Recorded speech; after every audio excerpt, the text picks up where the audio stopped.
내 삶의 위기가 찾아올 때, 그때에 어쩌면은 진정한 내 믿음의 모습이 나타날지도 모릅니다.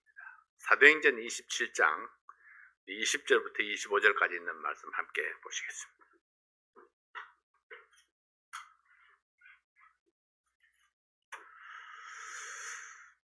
사도행전 27장 20절부터 25절까지 있는 말씀, 일어나셔서 한 절씩 교독합니다. 여러 날 동안 해와 빛이 보이지 아니하고 큰 풍랑이 그대로 있음에 구원의 여망이 다 없어졌더라.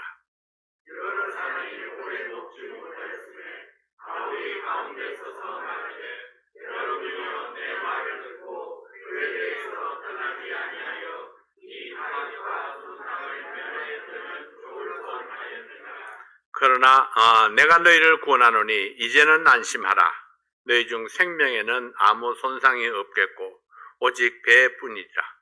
나의 소망과 나의 성기는 하나님의 사자 어젯밤에 내 곁에 서서 말하되, 바울아 두려워 말라. 내가 가이사 앞에 서야 하겠고 또 하나님께서 너와 함께 행선하는 자를 다 내게 주셨다 하였으니, 그러므로 여러분이여 안심하라. 나는 내게 말씀하신 그대로 되리라고 하나님을 믿노라. 아멘. 아버지 하나님 감사합니다. 오늘 이 말씀을 축복해 주시고 또 이 말씀을 통해서 주께서 우리에게 말씀하시는 바 그 말씀의 의미를 깨달을 뿐만 아니라 우리의 믿음에 우리의 삶 속에 우리 주님을 향한 견고한 믿음을 가질 수 있도록 도와주시옵소서. 이 시간 온전히 주께 의뢰합니다. 예수님 이름으로 기도하옵나이다. 아멘. 앉으시겠습니다. 그러므로 여러분이여 안심하라. 나는 내게 말씀하신 그대로 되리라고 하나님을 믿노라. 결과를 믿는 믿음이 아니라 그 결과를 주실 하나님을 믿는 것. 이것이 바로 사도 바울이 우리에게 가르치는 믿음입니다. 욥기 5장 7절 말씀에 보면은 인생은 고난을 위하여 났나니 불티가 위로 나름 같으니라 했습니다. 불티가 위로 나름 같다는 것은 너무나 당연한 결과라는 뜻입니다. 모든 인생에게 고난이 있는 것이 당연하다는 말씀입니다.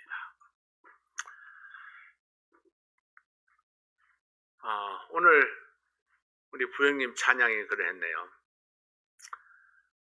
다 주저앉아 있을지라도 너는 그리하지 말라. 우리에게는 주님이 계시지 않느냐.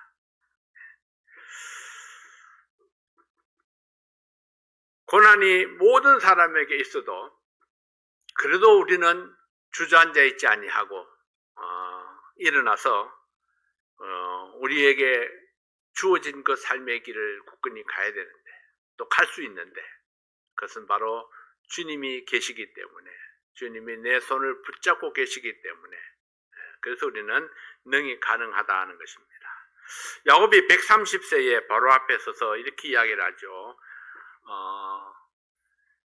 내가 험악한 세월을 보내었다. 이렇게 이야기합니다. 험악한 세월을 보냈다. 속기도 하고 속이기도 했고, 장성한 아들을 잃고 속이 타들어가는 아픔을 겪기도 했고, 목숨이 위험한 위기를 수없이 겪기도 했습니다. 그러나 이것은 야곱에게만 일어난 일이 아닙니다. 이 땅을 살아가는 모든 인간들에게 모양은 다르고 크기가 다를지라도 고난과 위기가 없는 인생은 없다는 것입니다. 다만 위기 앞에서 반응이 달랐을 뿐입니다. 우리의 생애 속에서 위기를 만났을 때에 어떤 사람은 위기를 기회로 만들었고, 또 어떤 사람은 겁을 먹고 당황하고 좌절하기도 했습니다. 여러분들은 위기를 만났을 때에 어떤 반응을 보이고 있나요? 무엇이 위기를 기회로 만들고 무엇이 위기 앞에서도 당당하게 맞서게 할까요? 어떤 위기가 닥쳐도 당당하게 맞설 수 있는 비결, 성경은 그것을 믿음이라 그렇게 가르칩니다. 수많은 성경 구절에서 믿음이 너를 구원하였느니라, 믿음으로 행하라, 믿음은 병든 자를 일으킨다, 믿음이 만드는 기적에 대해서 말씀을 하셨습니다. 믿음은 마음의 여유를 갖게 하고 담대하고 용기 있게 대응하게 합니다. 그러나 그 믿음의 대상이 누구인가에 따라서 결과는 달라질 수밖에 없습니다. 어떤 사람은 자신을 믿다가 실패하고, 어떤 사람은 세상의 부귀나 권세를 믿다가 실패하고, 어떤 사람은 조직을 믿다가 실패합니다. 전능하신 하나님만이 우리의 믿음을 승리로 이끌어 줍니다. 성령은 인간의 삶 속에 나타나는 세 가지 종류의 폭풍 같은 고난을 소개하고 있습니다. 첫 번째는 육신의 정욕과 교만이 가져오는 폭풍 같은 고난이 있습니다. 바로 삼손 같은 사람이었죠. 하나님께 특별한 능력을 받았지만은 그러나 그는 육신의 정욕과 교만 때문에 결국은 비참한 처우를 당하게 됩니다. 둘째는 하나님이 일으키시는 자연의 폭풍입니다. 잔잔했던 갈릴리 호수에 폭풍이 일어나는 것처럼. 근데 그 폭풍은 하나님께서 제자들을 시험하는 폭풍이었습니다. 때때로 우리의 믿음을 테스트하기 위해서 하나님께서 일으키시는 폭풍도 있다는 겁니다. 세 번째는 주님의 뜻에 순종하다가 맞이하는 고난이 있습니다. 하나님의 뜻을 행하려 하다가 우리가 당하게 되는 그런 고난도 있죠. 바울과 실라가 전도하다가 옥에 갇히는 것과 같은 바로 그런 고난. 우리가 주의 말씀을 전파하다가 당하는, 또 하나님의 말씀대로 순종하다가 사명을 감당하다가 헌신하다가 일하다가 당하는 그런 고난도 있습니다. 잘못도 실수도 없었는데 주님의 뜻을 행하다가 고난을 만날 때가 있습니다. 이것은 참으로 감당하기 어려운 고난일지라도 원망하지 아니하고 믿음으로 인내할 때에 하나님께서 해결해 주셨습니다. 고난은 사람을 가리지 않습니다. 믿음이 없을 때도 만나지만은 믿음 안에 있을 때에도 고난을 당할 때가 많습니다. 그러면은 우리는 이러한 위기들을 어떻게 대처해 나가야 합니까? 바울의 경험을 통해서 하나님이 주시는 교훈을 받을 수 있기를 바랍니다. 오늘 본문의 스토리는 바울이 죄인이 되어서 로마로 호송되는 도중에 바다에서 폭풍을 만났습니다. 이 폭풍의 위기 앞에서 바울의 반응을 통해서 믿음이 무엇인가를 배우게 하십니다. 사도 바울은 로마에 가서 복음을 전하는 소원이 있었고 이를 위해서 오랫동안 기도해 왔었습니다. 백부장이 죄인들을 호송하는 배는 군선이 아니었습니다. 대중교통, 일반 상선을 이용해서 로마로 가는 길이었습니다. 거친 바람으로 인해서 해안을 따라 항해하다가 미양이라는 항구에서 여러 날을 지나는 동안에 하나님께서 바울의 마음속에 주신 말씀이 있었습니다. 폭풍의 위험이 있으니까 미양을 떠나지 말라는 것입니다. 그러나 바울은 대장이 아닙니다. 바울은 죄인이었죠. 바울의 마음대로 할 수 있는 것이 아무것도 없습니다. 바울이 간절한 말로 구원했지만은 죄수였던 바울의 말보다 경험 많은 선장의 말을 믿고 무리한 항해를 계속하게 됩니다. 그리고 좀 더 넓고 편안한 곳에서 겨울을 보내기를 원했습니다. 하나님의 경고를 무시하면은 자신도 모르는 사이에 폭풍 속으로 빠져들 수 있습니다. 그들은 하나님의 경고를 무시하고 폭풍 속으로 항해를 시작한 것입니다. 사람들이 폭풍 같은 위험 속에 빠지는 일반적인 세 가지 이유들이 있습니다. 이것은 2000년 전에 바울이 겪었던 사건이나 오늘날 우리가 겪을 수 있는 폭풍이나 동일하게 나타날 수 있는 이유입니다. 그 원인 세 가지를 소개하고 하나님의 말씀 속에서 해결책을 찾아봅니다. 첫 번째는 전문가의 안내를 따라가도 고난과 역경을 겪을 수 있습니다. 전문가의 안내를 따라가도 그 길에 고난과 역경을 겪을 수 있습니다. 우리는 이 땅을 살아가면서 수많은 전문가를 만납니다. 공인된 전문가도 있고 자칭 전문가도 있습니다. 그러나 어떤 전문가도 완벽하지 않다는 것입니다. 건축의 전문가라고 라이선스를 받은 컨트랙터를 고용했지만은 수없이 우리는 실패를 거듭했습니다. 법의 전문가, 설계 전문가, 항공의 전문가, 해상의 전문가, 어떤 전문가도 완전하지 못합니다. 소아시아 지방을 몇 년씩이나 여행했던 바울의 경험에는 이 바다의 항해가 위험한 시기가 되었습니다. 계절적으로 위험한 시기가 되었다는 이야기입니다. 사도행전 27장 9절 10절 말씀에 보면 여러 날이 걸려 금식하는 절기가 이미 지났으므로 행선하기가 위태한지라 바울이 저희를 권하여 말하되 여러분이여 내가 보니 이번 행선이 하물과 배만 아니라 우리 생명에도 타격과 많은 손해가 있으리라 하되 여러 날이 걸려 금식하는 절기가 이미 지났으므로 행선하기가 위태한지라 위험한 때가 됐다는 것입니다. 계절적으로 그 바다가 위험한 때가 되었습니다. 이제 곧 겨울 폭풍이 불어닥칠 그런 위험한 시기가 다가오고 있었지만은 죄수로 끌려가는 바울에게는 피할 수 있는 방법이 없었습니다. 백부장을 설득하려 했지만은 실패했습니다.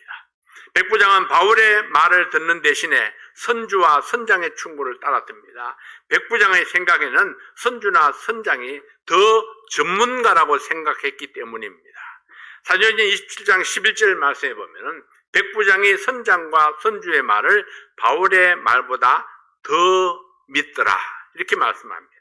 때때로 잘못된 전문가의 조언이 우리를 고통과 역경에 빠지게 할 수 있습니다. 백부장이 바울의 말보다 선장과 선주의 말을 더 믿는 것이 어쩌면 자연스러운 모습입니다. 이와 같이 사람들이 일반적인 통념이 우리를 고난과 역경 속에 빠지게 할 수 있습니다. 우리는 전문가의 말을 무시할 수 없습니다. 그들은 자기 분야에 많은 공부를 마쳤고 우리보다 더 많은 경험이 있기 때문입니다. 그러나 전문가들도 상황을 잘못 판단할 수 있습니다. 만약에 당신이 잘못된 전문가에게 묻기 시작한다면 큰 혼란을 피할 수가 없습니다. 어떤 전문가의 의견보다 더 정확하신 분은 하나님입니다. 완전하신 하나님, 전지하시고 전능하신 하나님, 우리의 삶을 시시각각으로 살피시는 하나님께서 우리에게 주신 팁이 있습니다. 하나님께 묻는 것, 하나님께 기도하고 하나님의 응답을 기다리는 것, 이것이 실패를 줄이는 비결입니다. 자, 사도 바울이 왜 미양을 떠나지 말고 거기에 기다리는 것이 좋다고 했을까요? 그는 하나님께서 이 세상을 이끌어 가시는 과정들을 쭉 보아왔습니다. 이때가 되면은 겨울 폭풍이 일어날 위험성이 너무나 높다. 굳이 이 위험한 항해를 할 필요가 그들에게는 없었기 때문입니다. 그러나 그들은 이러한 자연적인 현상조차도 무시했습니다. 왜? 이 선장은 능히 우리의 힘으로 이 폭풍을 이겨낼 수 있다고 믿었기 때문입니다. 우리가 해안을 따라서 조심조심 건너가면은 문제가 없을 거야. 그렇게 생각을 했겠죠. 두 번째, 다수의 의견을 따라가도 잘못될 수 있습니다. 다수결 좋아하잖아요. 그들은 정박하고 있는 항구가 겨울에 정박하기에는 적합하지 않기 때문에 베닉스로 가서 그레데에서 정박하기를 희망해서 다수결에 의해 항해를 결정했습니다. 좀 더 넓은 곳에 가서 이 겨울을 좀 지나자. 사도행전 27장 12절 말씀에 보면은 그 항구가 과동하기에 불편하므로 겨울을 지나기에 불편하므로 거기서 떠나 아무쪼록 베닉스에 가서 과동하자 하는 자가 더 많으니 베닉스는 그레데 항구라 한편은 동북을 한편은 동남을 향하였더라. 투표가 잘못 사용되면은 우리의 삶을 문제 속에 빠지게 할 수 있습니다. 다수결을 통한 결정이 항상 옳은 것은 아니기 때문입니다. 모세가 각 지파의 12대표를 뽑아서 가나안 정탐을 보냈을 때를 기억하십니까? 12명 중에 10명의 정탐꾼들은 가나안 정복의 불가론을 주장했습니다. 그들은 너무 강해서 우리가 대적할 수 없고 전쟁이 일어나면은 우리는 반드시 망하리라 그렇게 주장했습니다. 그때 백성들이 밤새도록 애곡하고 애굽으로 돌아가자고 목소리를 높였습니다. 민수기 14장 3절 4절 말씀해 보면은 어찌하여 여호와가 우리를 그 땅으로 인도하여 칼에 망하게 하려 하는고 우리 처자가 사로잡히리니 애굽으로 돌아가는 것이 낫지 아니하랴. 이에 서로 말하되 우리가 한 장관을 세우고 애굽으로 돌아가자 하며, 10지파의 백성들이 자기들을 이끌 새로운 지도자를 세우고 애굽으로 돌아가자고 외쳤습니다. 이스라엘 백성의 절대 다수가 애굽으로 돌아가자는 의견에 찬성표를 던졌습니다. 모세와 아론이 그 앞에 엎드렸습니다. 하나님의 진노가 어떠할지를 알았기 때문입니다. 여호수아와 갈렙이 백성들의 부당한 결정에 가슴을 치며 항변했습니다. 민수기 14장 8절 9절 말씀에 보면은 여호와께서 우리를 기뻐하시면은 우리를 그 땅으로 인도하여 들으시고 그 땅을 우리에게 주시리라. 이는 과연 젖과 꿀이 흐르는 땅이니라. 오직 여호와를 거역하지 말라. 또 그 땅 백성을 두려워하지 말라. 그들은 우리의 밥이라. 그들의 보호자는 그들에게서 떠났고 여호와는 우리와 함께 하시느니라. 그들을 두려워 말라 하나. 여호수아와 갈렙의 주장이 무엇입니까? 하나님이 기뻐하시면은 어떤 세력도 우리 앞을 막을 수 없습니다. 오직 하나님을 거역하지 말라. 하나님이 우리와 함께 하시면은 우리를 그 땅으로 인도하여 들이시리라. 다수의 백성들이 여호와 갈렙을 무시하고 돌을 들어서 그들을 치려고 했습니다. 하나님께서 나타나셔서 백성들에게 진노하셨습니다. 하나님은 다수의 편이 아니었습니다. 오직 여호와께 순복하는 자의 편입니다. 다수가 중요하지 아니했고 비록 소수로 할지라도 하나님의 뜻이 중요했습니다. 여호와를 거역하지 말라. 그들이 애굽으로 돌아가고자 하는 것은 하나님을 거역하는 것이었습니다. 하나님의 뜻은 가나안으로 가는 것입니다. 가나안으로 가는 그 길이 어떤 험한 행로가 있을지라도 하나님이 가라 하셨으면은 그 길로 가는 것이 마땅합니다. 하나님께서 모든 문제를 해결하시고 하나님은 목적지에 완전하게 이 백성들을 도달하게 해주실 것입니다.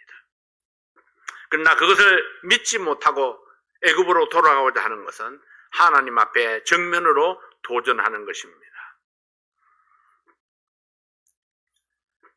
이 세상은 다수결을 좋아합니다. 몇 명 중에 몇 명이 찬성했느냐에 따라서 옳고 그름을 판단하려 합니다. 그러나 다수결보다 더 중요한 것은 진실이고 사실입니다. 세상 모든 사람들의 의견이 하나로 모인다 할지라도 그것보다 더 중요한 것은 진리가 무엇인가입니다. 진리는 하나님께 있고 하나님은 세상을 통제할 능력이 있습니다. 세상을 통제할 능력이 있다는 것은 사람뿐만 아니라 바다도 하늘도 다 통제할 수 있는 능력이 하나님께 있다는 것입니다. 창세기 11장에서 바벨탑을 쌓았을 때에 세상이 하나로 뭉쳤습니다. 하나님을 대적하는 바벨탑을 쌓았습니다. 수많은 사람들이 다수가 모여서 의견을 모아가지고 바벨탑을 쌓아가기 시작한 겁니다. 하나님께서 그들의 의도가 악함을 보시고 바벨탑을 무너뜨리고 언어 혼란을 통해서 사람들 세계 각처로 흩어버렸습니다. 얼마나 많은 사람들이 뜻을 합하느냐, 그것이 중요하지 않다는 거죠. 누가 하나님의 뜻을 분별하는 지혜를 가졌느냐, 누가 하나님의 뜻에 순종하느냐가 중요한 것입니다. 세 번째로, 환경을 바라보는 잘못된 이해가 우리의 삶을 위험에 빠뜨릴 수 있습니다. 남풍이 순하게 불 때에 그들은 원하는 대로 갈 수 있다고 생각했습니다. 그래서 그들은 닻을 감아 올리고 그러되 해변을 가까이 해서 항해를 했습니다. 사도행전 20장 13절 말씀에 남풍이 순하게 불매 저희가 덕이한 줄 알고 닻을 감아 그러되 해변을 가까이 하여 행선하더니, 덕이한 줄 알고 우리가 문제 속에 빠지는 또 다른 이유는 무엇입니까? 우리가 눈에 보여지는 환경만 의지하기 때문입니다. 환경은 어떻다고요? 하나님께서 얼마든지 바꿀 수 있는 것이 환경입니다. 바람과 바다를 잔잔케 하실 수 있는 분이 하나님이시고 폭풍을 일으킬 수 있는 분이 하나님이십니다. 여기서 남풍이 순하게 불었다는 말씀을 주의해 보십시오. 지중해에 순하고 잔잔한 항해를 하는 것보다 더 좋은 일이 어디 있을까요? 선원들은 바다의 조건과 환경이 좋게 보였기 때문에 그들이 원하는 대로 항해할 수 있다고 생각했습니다. 그러나 환경이 아무리 좋게 보여도 하나님의 말씀을 무시하는 것은 위험한 것입니다. 지금은 좋게 보이지만은 당신은 폭풍 속으로 항해하고 있는지도 모릅니다. 환경은 언제든지 바뀔 수 있습니다. 갑자기 먹구름이 몰려올 수도 있고 비바람이 휘몰아치다가도 밝은 태양이 나타나기도 합니다. 우리의 눈으로는 예상할 수 없는 폭풍이 우리들의 앞에 숨어 있을 수 있습니다. 비록 지금은 잔잔하고 평안하게 보일지라도 만일 하나님께서 항구에서 기다리라 말씀하신다면 항구에서 기다리는 것이 좋습니다. 환경은 우리들의 눈앞에 보여지는 것입니다. 그러나 하나님의 뜻이 지금은 비록 눈앞에 보이지는 않지만은 결국에는 진리가 되어서 나타나게 될 것입니다. 바울을 호송하던 선원들은 남풍이라 불리우는 순풍을 따라가다가 갑자기 변한 폭풍 속에 빠져들어갔습니다. 내 생각과 상관없이 어느 순간 폭풍 속으로 빠져들어갔습니다. 이제 배는 더 이상 바람에 맞추고 갈 수가 없었습니다. 환경은 내가 조절할 수 있는 것이 아닙니다. 바람과 바다도 컨트롤하시는 분은 오직 하나님 분입니다. 우리의 인생에 오늘은 여러분 잠잠하시죠. 내일도 잔잔할지 잘 모릅니다. 모든 인생 앞에 어떤 폭풍이 일어날지 모릅니다. 그래서 우리는 잔잔할 때나 풍랑이 일 때나 한결같은 믿음으로 주님을 바라보아야 됩니다. 왜냐하면 주님께서 컨트롤 하시기 때문입니다. 내 앞에 어떤 폭풍과 일어난다 할지라도 그럼에도 불구하고 주님을 바라보면은 주님께서 그 폭풍을 잔잔케 할 수 있고 아니면은 그 풍랑을 이겨나갈 수 있는 힘을 우리에게 주실 것이기 때문입니다. 이것이 바로 믿음입니다. 하나님이 말씀하신 대로 되리라고 나는 하나님을 믿노라. 그래요. 하나님의 약속대로 이루어 주실 것입니다. 네 번째로 불신앙의 결과가 주는 교훈은 무엇입니까? 1번, 그들은 바람에 쫓겨갔습니다. 우리가 위기 속에 빠지게 되면은 선원들이 한 것과 같은 똑같은 세 가지 일을 우리도 합니다. 잘못된 전문가의 조언에 빠질 수 있고, 투표로 모든 것을 결정하려 할 수 있고, 눈에 보이는 대로 결정하다가 믿음을 놓치는 잘못을 범하기도 합니다. 어떤 경우에는 우리는 투표가 아무리 100%로 나왔다 할지라도 그것을 뒤집어야 할 때도 있습니다. 그것이 하나님의 말씀과 위배되는 것이라면, 하나님 말씀을 따라가지 못하는 것이라면 투표가 100% 나온다 할지라도 그것을 뒤집어야 할 필요가 있을 때도 있다는 것입니다. 우리는 기준을 분명히 알고 있어야 합니다. 근데 이들은 급한 상황 속에서 사람들은 선원들과 같은 반응을 나타내는 것입니다. 배가 밀려 바람을 맞추고 갈 수 없어 가는 대로 두고 쫓겨가다가 나중에 그냥 쫓겨가도록 선원들은 손을 놓아버렸습니다. 때때로 우리의 삶 속에 닥친 폭풍은 아무런 대책 없이 그냥 흘러가게 할 수도 있습니다. 우리의 목표를 포기하게 합니다. 우리가 나가는 방향을 잃어버립니다. 우리가 추구하던 가치관을 버리게 할 수 있습니다. 무기력한 자신을 발견할 수 있습니다. 그 당시에는 방향계도 없었고 폭풍 속에서 별들이 잘 보이지 않기 때문에 선원들은 완전히 캄캄한 어둠 속으로 밀려갈 수밖에 없었습니다. 내가 할 수 있는 것이 아무것도 없다고 느낄 때에, 폭풍이 내 삶을 휘저어 놓을 때에, 바람이 부는 대로 물결치는 대로 흘러갈 수밖에 없을 때에 자신을 돌아보며 하나님의 뜻을 찾아야 합니다. 그들은 하나님을 몰랐지만 우리는 하나님을 알고 있습니다. 그들은 믿을 곳이 없었지만 우리는 믿을 분이 있습니다. 그래서 폭풍 속에도 캄캄한 가운데서도 내가 아무것도 할 수 없이 그냥 손 놓고 흘러갈 수밖에 없는 그런 때에도 우리는 하나님을 바라보아야 합니다. 이때야말로 기도할 때입니다. 하나님의 말씀 속에서 방향을 찾아야 합니다. 2번은 많은 것들을 잃었습니다. 18절 19절 보면은 우리가 풍랑으로 심히 애쓰다가 이튿날 사공들이 짐을 바다에 풀어버리고 사흘째 되는 날에 배의 기구를 저희 손으로 내어버리니라. 이게 다 포기한 거죠. 물건도 다 버리고 배의 기구들까지 다 버렸다는 것은 이제는 내 손으로 할 수 있는 것이 아무것도 없다. 내 손을 떠났습니다. 우리의 삶의 위기가 오면은 우리는 원치 않는 방향으로 밀려가고 그 다음에는 우리의 삶에서 이뤄지는 것들이 생겨납니다. 선원들이 먼저 포기할 것은 물건들이었습니다. 그 다음에는 배의 기구, 그리고 그 다음에는 식량, 그리고 마지막에는 자기 자신들이었습니다. 그들은 배에서 뛰어내려서 해안으로 헤엄을 치기 시작한 것입니다. 그들의 어떤 물질보다도 더 중요한 것은 생명이었습니다. 생명을 위해서 그동안 가치 있다고 생각했던 것들을 하나씩 버리기 시작했습니다. 폭풍 속에 휘말리게 되면은 지금까지 가치 있다고 생각했던 것들이 아무 소용이 없다는 사실을 깨닫게 되는 것입니다. 20절 말씀에 여러 날 동안 해와 빛이 보이지 아니하고 큰 풍랑이 그대로 있으며 구원의 여망이 다 없어졌더라. 구원의 여망이 다 없어졌습니다. 선원들은 14일 동안을 지중해 바다 한복판 조그만 배에서 폭풍으로 이리저리 밀려다니면서 모든 것을 다 버리고 이제 모든 소망까지 포기한 채 캄캄한 어두움 가운데 지낸 것입니다. 아마도 여러분 중에도 이런 느낌 속에 고통했던 분들이 있을지도 모르겠습니다. 아니면은 아직도 폭풍 가운데 고통하고 있는 분들이 있을 수도 있습니다. 어쩌면은 폭풍 같은 문제가 앞뒤로 몰아쳐서 절망했지만은 캄캄한 터널을 지나와서 이제 겨우 빛을 발견하고 안정을 찾아가는 분이 있는지도 모르겠습니다.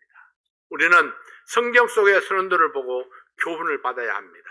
그들은 하늘과 바다와 땅을 통치하시는 하나님을 몰랐기 때문에 소망을 포기한 것입니다.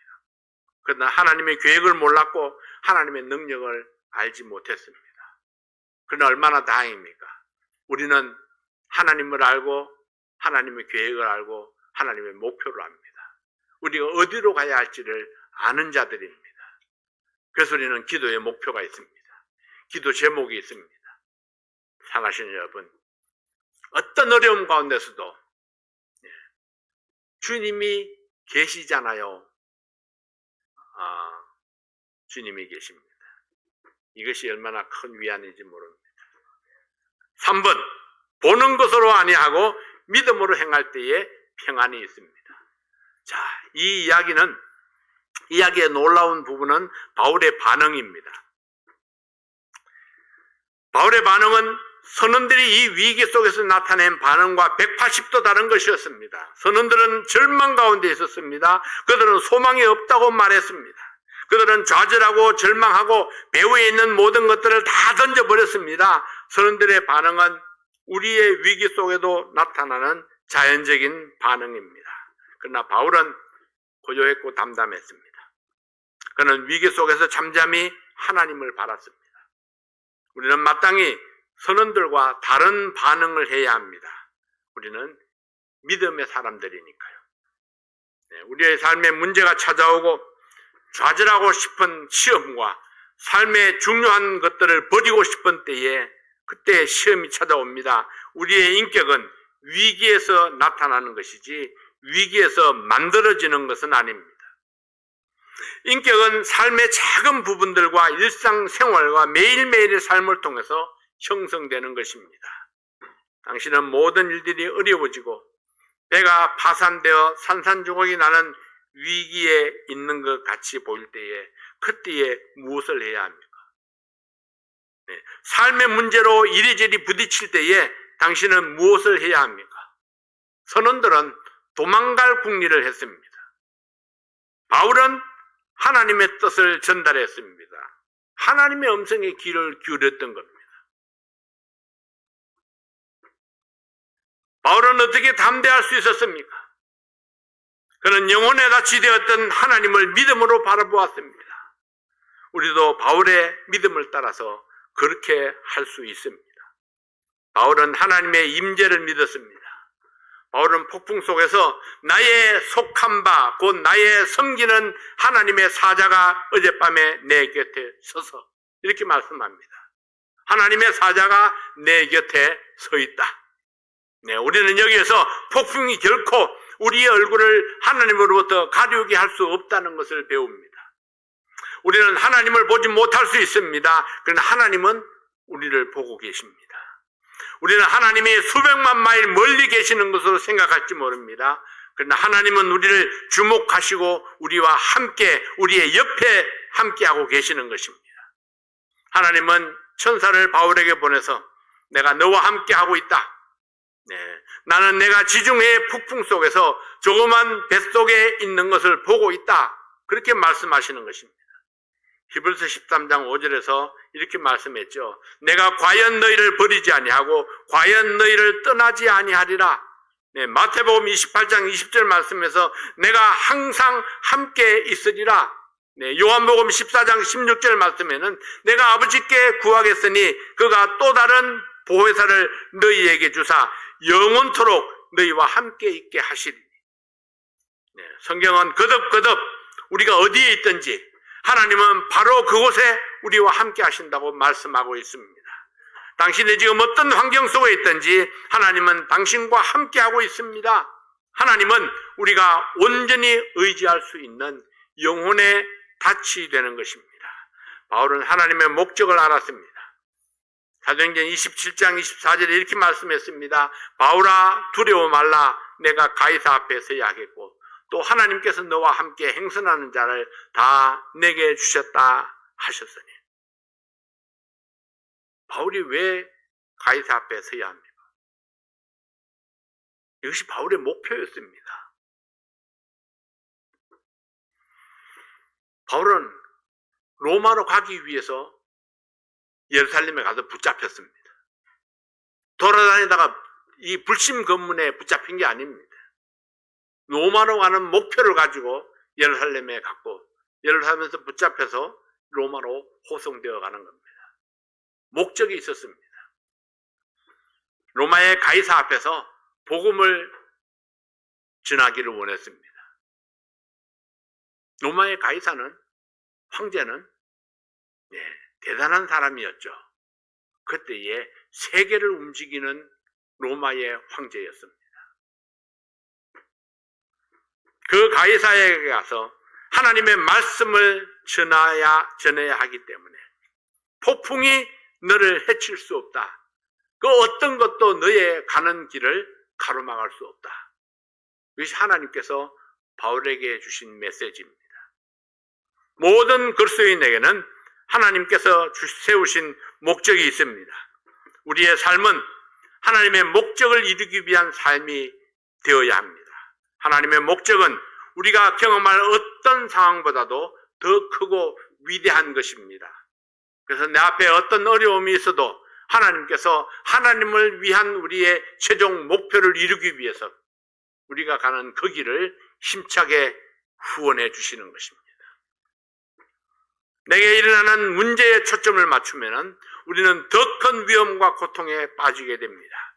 그러나 나를 위한 하나님의 목적에 초점을 맞추면 누구도 어떤 환경도 나의 삶을 무너뜨릴 수 없습니다. 바울은 하나님의 약속을 믿었습니다. 25절에 말씀하고 있는 대로 여러분이 안심하라. 나는 내게 말씀하신 대로 그대로 되리라고 하나님을 믿노라. 이 일은 하나님이 지금 컨트롤을 하고 있다는 사실을 말씀하고 있는 것입니다. 하나님은 그의 약속을 지키십니까? 네, 어김없이 지킵니다. 폭풍은 하나님의 목적을 변경할 수 없습니다. 폭풍은 하나님의 자녀를 파괴할 수 없습니다. 하나님의 약속이 확실하기 때문입니다. 여러분 가운데는 지금 감당하기 어려운 위기들을 통과하고 있는 분들이 있을지도 모르겠습니다. 당신의 문제가 너무도 감당하기 어렵기 때문에 절망적이라고 생각할지도 모릅니다. 하나님께서 나를 통해서 여러분에게 주시는 말씀은 이것입니다. 믿음이 없으면 절망하게 됩니다. 믿음이 없으면 내게 주어진 삶을 포기하게 됩니다. 그러나 하나님의 약속은 믿음으로 이 폭풍을 통과하는 것입니다. 약속을 믿으면은 폭풍 가운데서도 담대할 수 있습니다. 그러므로 우리는 위기 속에서도 담대해야 합니다. 보이는 것으로 아니하고 믿음으로 행하는 성도가 되십시다. 이것이 위기에서 담대할 수 있는 비결입니다. 믿음이 위기를 극복하게 합니다. 하나님이 살아계신 것과 하나님을 찾는 자들에게 상 주시는 하나님, 하나님을 찾는 자들에게 자신을 나타내시는 하나님입니다. 이 사실을 믿을 때에 우리 앞에 있는 어떤 어려움도 우리가 가는 그 믿음의 행보를 가로막을 수가 없습니다. 이번 주간에도 믿음으로 승리하는 성도들이 되시기를 바랍니다. 어려움이 없을 수는 없습니다. 고난이 없을 수는 없습니다. 이런저런 고난들이 다가오죠. 사람들마다 고난의 무게가 다 다릅니다. 왜 다를까요? 그래서 우리의 반응이 다르기 때문입니다. 고난의 크기 때문이 아니라 우리의 반응 때문에 무게를 다르게 느끼는 것입니다. 힘 있는 사람에게는 어떤 무게가 가볍게 느껴질 수 있죠. 힘이 없는 사람은 작은 무게도 버겁게 느껴질 수 있습니다. 그렇다면은 짐을 낮추는 것, 고난을 줄이는 것, 그것은 내 몫이 아닙니다. 나는 어떤 고난도 이겨낼 수 있는 힘을 길러야 됩니다. 그 힘은 어디서 기르나요? 내가 근육 운동을 해서 기를 수 있는 힘이 아닙니다.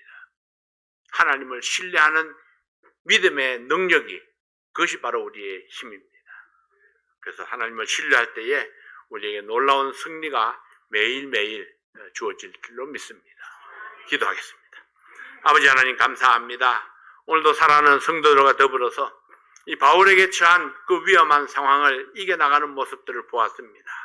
아버지 하나님, 하나님께서 우리에게 말씀하신 대로 되리라고 우리가 그렇게 이루시도록 하나님을 믿는 믿음을 가지고 우리 앞에 당한 어떤 어려움도 우리가 박차고 나아갈 수 있는 저희들 될 수 있도록 도와주시옵소서. 세상은 끊임없이 우리에게 고난과 역경을 줍니다.